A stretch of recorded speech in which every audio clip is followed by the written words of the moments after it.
Compagni miei, rinde canzone, è un momento triste per noi che siamo artisti. Noi che abbiamo dedicato la vita nostra all'arte e alla passione, mangiamo solamente un pane che canzone. Parecchi di voi mi conoscono e non si possono mai scordare la gavetta che abbiamo fatto per diventare cantante. Chissà se come me mi state pensando quanto ricorda bella che rinde ci portiamo. Noi siamo la tradizione, Napoli e canzone. Io ero piccerino e mi ricordo ancora, con voi ogni mattina mi sacchi la galleria.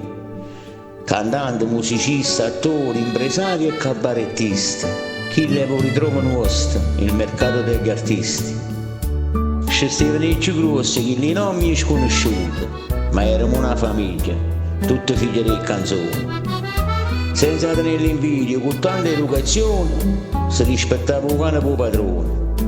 La classe mia era tanta che mo sono celebri cantanti. Eppure io insieme a tanti mi difendevo e chi va innanzi. Scrivendo una canzone, cantava, presentava, ma era un'emozione ogni nostra esibizione. Io stavo insieme ai rossi per mi rubare un mestiere, scordarmi la casa e la moglie con 3 figli. Ma erano per loro tutti questi sacrifici.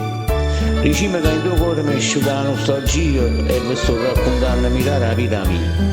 Ma se tornasse a nascere, facesse un'altra volta l'autore e poi cantante. Voglio uno va pigliato, si sta chiuso a casa. Per noi è una condanna perché è nata cantante.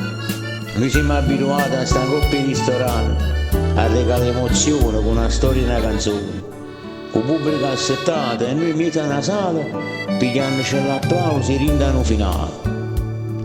I nuovi non mi sanno, ma io allora è vero, per diventare un canale si vestono eleganti, si impegnano con cuore a fare canzoni a loro. Un po' più moderni cantano a modo loro, ma sono tutti bravi e io l'apprezzo assai e ci faccio i complimenti, sono tutti promettenti. Ma ogni tanto lo consiglio, o potete stare a sentire.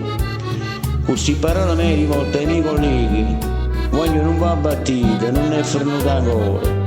È solo un momento da passare notato e quando va vincimmo sta guerra contro il male la facciamo tutti insieme una canzone di libertà.